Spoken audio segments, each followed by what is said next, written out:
Let's take a look at the meaning of leadership. We can define leadership as the ability to inspire confidence and support among the people who are needed to achieve organizational goals. Put simply, leadership is influence. Importantly, leadership is not found only among people in high level positions. Leadership is needed at all levels of an organization and can be practiced to some extent even by a person not assigned to a formal leadership position. Another way of understanding that leadership can be exercised by many people in the organization is the presence of people who provide leadership to others yet do not have a job title suggesting that they are managers or leaders. You can also rise to leadership when people come to respect your opinion and personal characteristics and are thus influenced by you. Emergent leaders are group members who significantly influence other group members even though they have not been assigned formal authority. You, therefore, can exert some leadership by being an influential coworker. A team member who is influential based on personal attributes and behaviors will often be regarded as a leader by peers. The ability to lead others effectively is a rare quality. It becomes even rarer at the highest levels in an organization because the complexity of such positions requires a vast range of leadership skills. This is one reason that firms in search of new leadership seek out to select a group of brand name executives with proven track records. It's also why companies now emphasize leadership training and development to create a new supply of leaders throughout the organization. Many leadership theorists and managers agree that the leadership role within a team is seldom the responsibility of one person. Rather, several individuals within the team may serve as leaders, both by formal assignment and informally. Leadership may shift depending on whose expertise is the most relevant at the moment, such as one member of a marketing team having advanced expertise in using social media for product promotion. There's a transition occurring from the old paradigm in which leadership resided in a person or role to a new one in which leadership is a collective process that is spread throughout networks of people. A recent experiment conducted with both college students and working adults supported the usefulness of shared leadership. Participants in this particular study who experienced shared leadership showed good performance on simulated decision making tasks and also showed high job satisfaction. A key force driving collaborative leadership is the hyper-connected organizational world fostered by email and social media along with globalization. The collaborative leadership style is well suited to harness the power of this multitude of connections. Usually, leadership is a relationship between the leader and others. The social actions between and among people enable them to work together in meaningful ways to produce leadership outcomes. In a high power and authority context, such as an entry-level employee working with the CEO, the communication is likely to be both task-based and relationship-oriented. The entry-level worker, having much less power and authority, is likely to emphasize politeness, speak formally, and be complimentary. How leaders build relationships has changed somewhat in the modern era, and its emphasis on interacting with people electronically.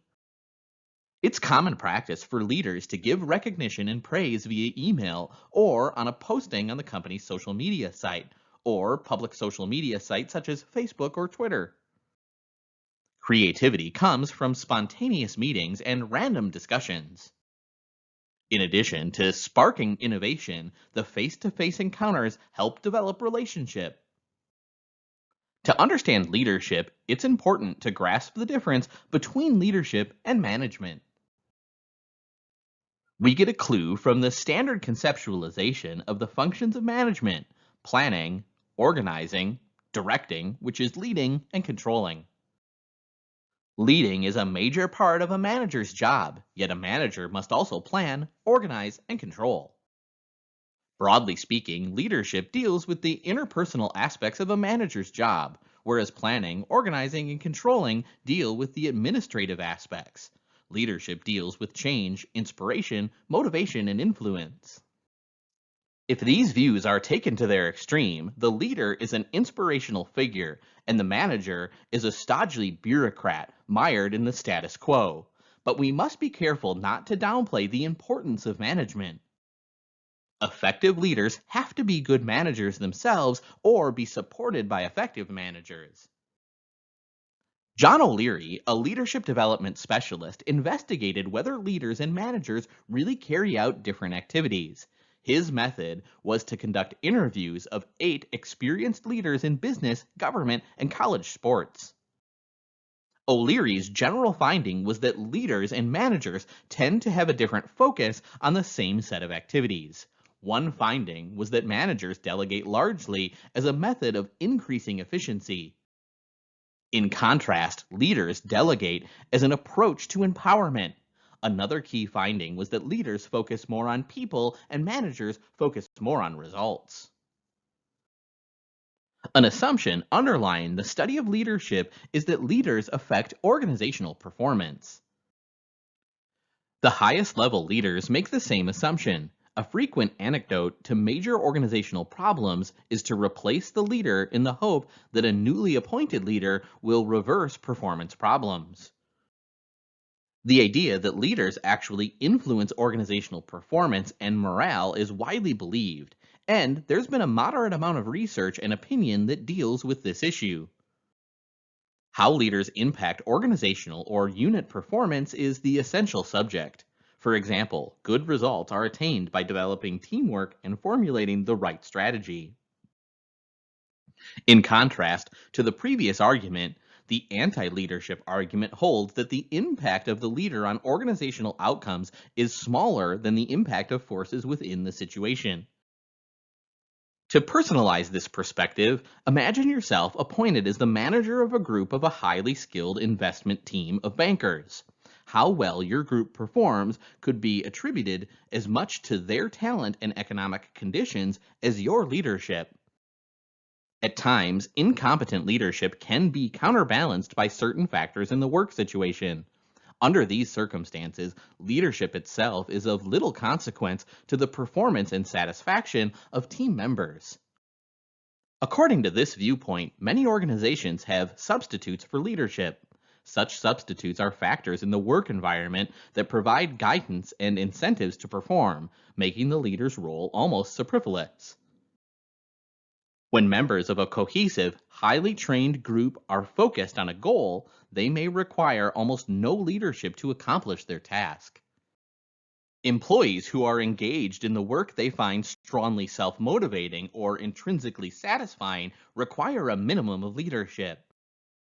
Workers who incorporate strong professional norms often require a minimum of supervision and of leadership. Another argument for leadership being overrated is that in the modern organization, effective leadership means widespread collaboration in obtaining ideas, rather than the heroic leader doing all the innovating. According to this point of view, instead of centralizing leadership in the hands of a few, authority and power are shared and people lead themselves. Another way to gain an understanding of leadership is to examine the various roles carried out by leaders. A role in this context is an expected set of activities or behavior stemming from one's job. Leadership roles are a subset of the managerial roles studied by Henry Mintzberg and others. Leading is a complex activity, so it's not surprising that Mintzberg and other researchers identified 10 roles that can be classified as part of the leadership function of management. Leaders, particularly high-ranking managers, spend some part of their time engaging in ceremonial activities or acting as a figurehead. When a manager acts as a spokesperson, the emphasis is on answering letters or inquiries and formally reporting to individuals and groups outside the manager's direct organizational unit. Part of almost any manager's job description is trying to make deals with others for needed resources. An effective leader takes the time to coach and motivate team members, and sometimes to inspire large groups of people inside an organization. A key aspect of a leader's role is to build an effective team. Related to the team builder role is that of the team player. It is particularly important for supervisors and middle managers to help team members solve technical problems. Although not self employed, managers who work in large organizations have some responsibility for suggesting innovative ideas or for furthering the business aspects of the firm. Top level managers develop strategy, usually assisted by input from others throughout the organization. The strategist role is concerned with shaping the future of the organization or a unit within a larger organization. In carrying out the executor role, the leader makes things happen, often helping translate plans into action. A common thread in the leadership roles of the manager is that the managerial leader in some way inspires or influences others. An important practical implication is that managers at every level can exercise leadership. The types of satisfactions that you might obtain from being a formal leader depend on your particular leadership position. Factors such as the amount of money you're paid and the type of people in your group influence your satisfaction.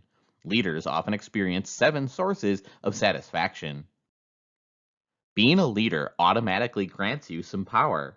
Prestige is forthcoming because many people think highly of who are leaders.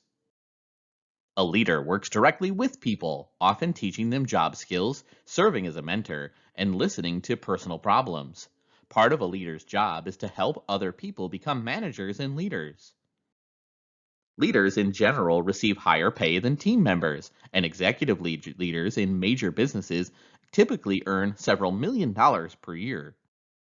A leader frequently receives respect from group members. He or she also enjoys a higher status on and off the job than people who are not occupying a leadership role.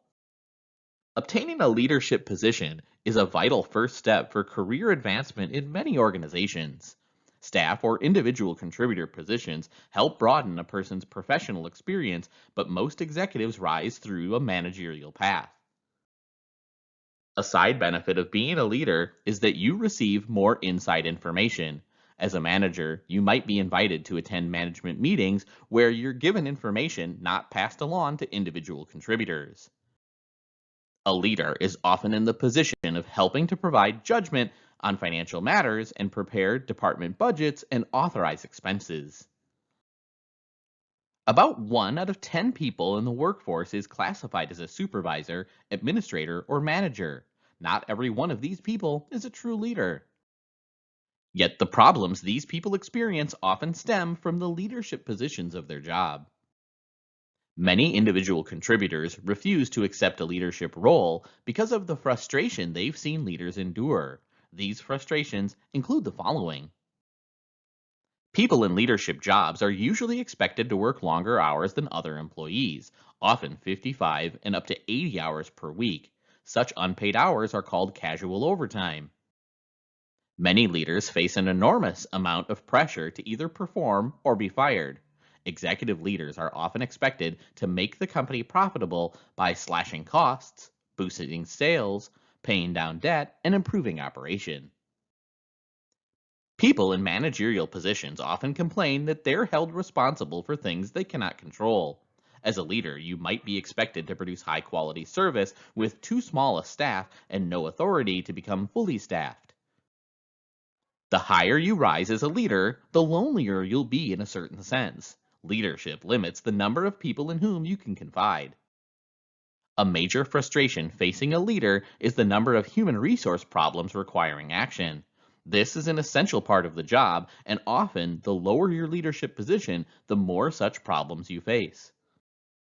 People at all levels of an organization, from the office assistant to the chairperson of the board, must be aware of political factors. Political tactics, such as forming alliances and coalitions, are a necessary part of a leader's role. A major challenge facing leaders is to navigate among conflicting goals. Leaders attempt to grant others the authority to act independently, yet still get them aligned for a common purpose. The many corporate financial scandals made public in recent years have led to extreme perceptions that CEOs, in particular, are dishonest, unethical, and almost criminal in their behavior. Leaders in high level positions face so many pressures they often experience fatigue and even burnout, resentment caused by dealing with heavy stress over a long period of time.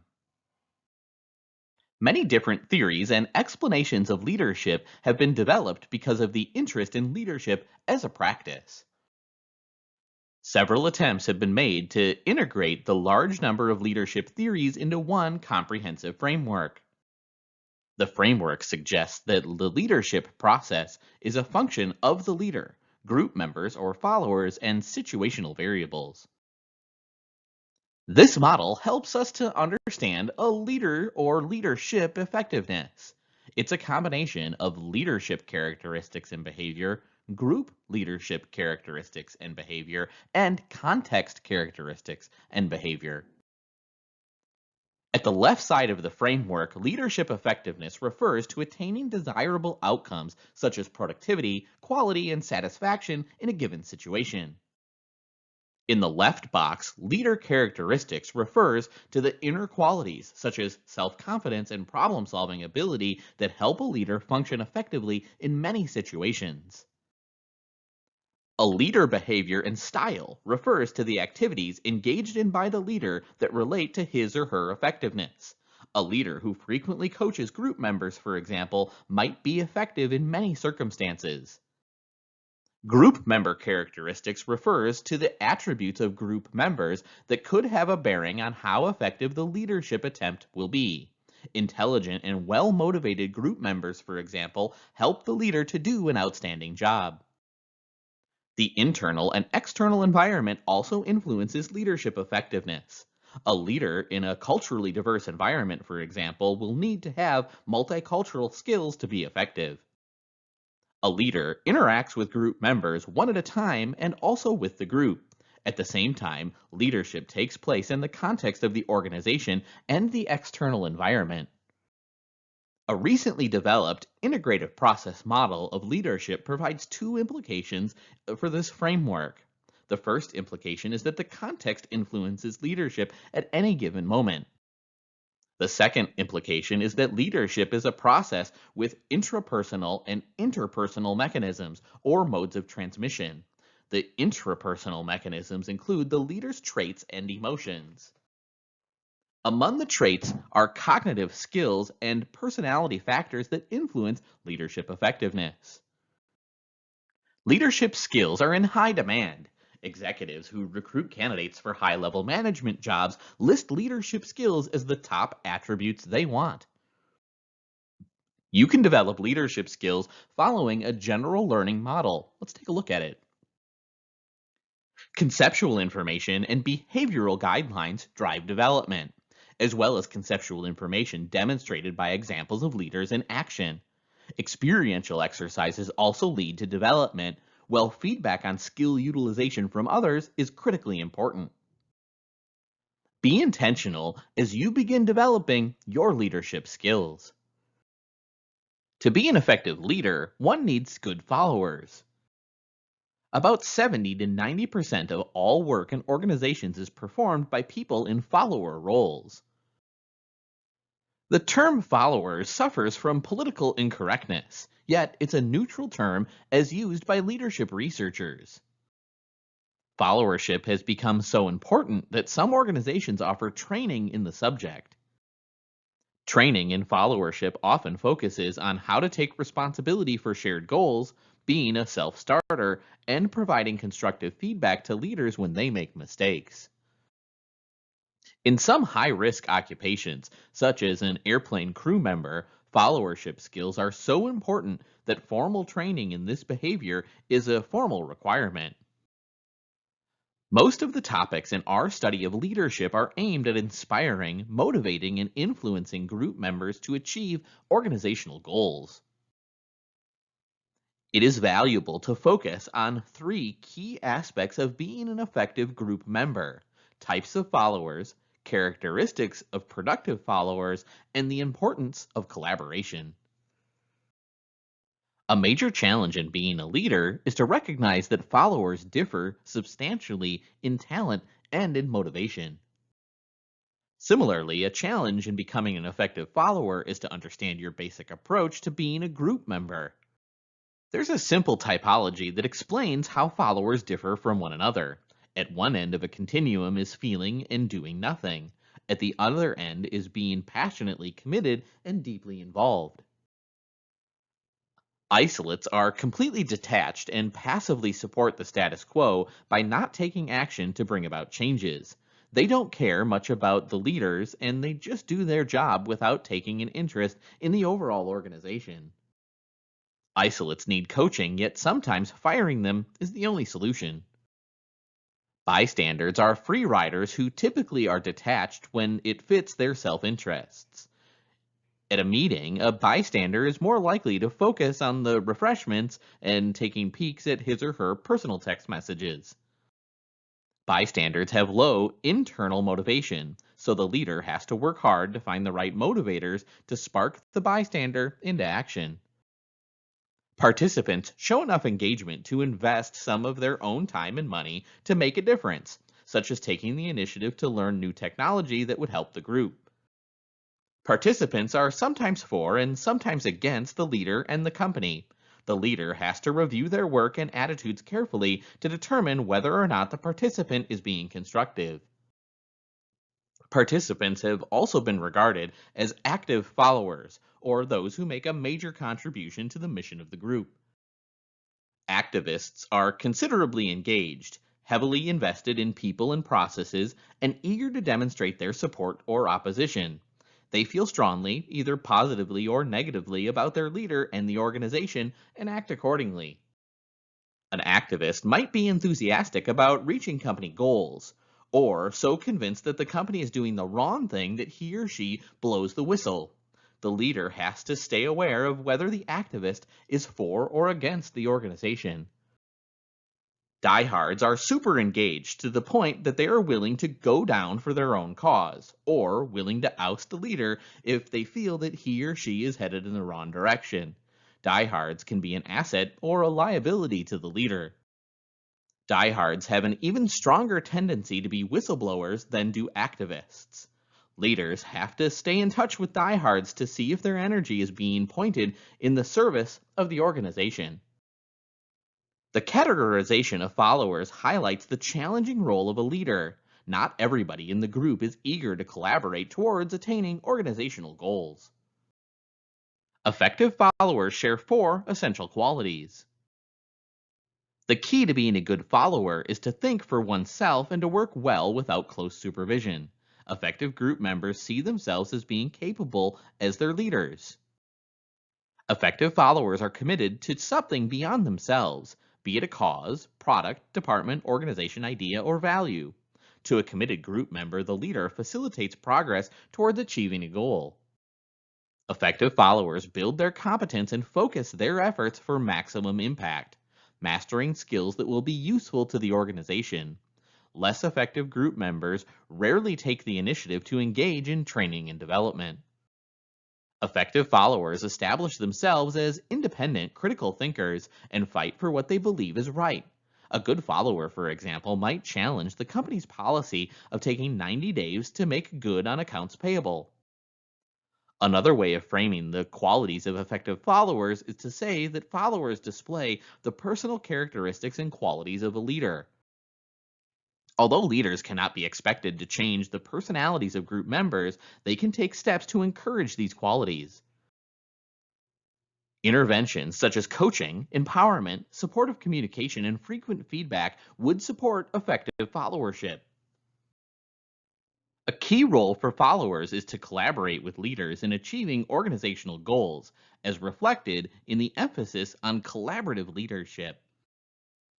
The post bureaucratic organization, a type of organization that came after the bureaucratic era, such as a team based organization, requires a new kind of alliance between leaders and the led. When high-level leaders do not make all of the decisions but solicit input from knowledgeable group members, leaders and followers work together more closely. A related point here is that the new leader and the led are close allies. Great leaders are made by great groups. Every organizational member needs to contribute energy and talent to help leaders carry out their roles successfully. In the modern organization, leaders and followers often switch roles, such as a group member being assigned a leadership responsibility for a group task.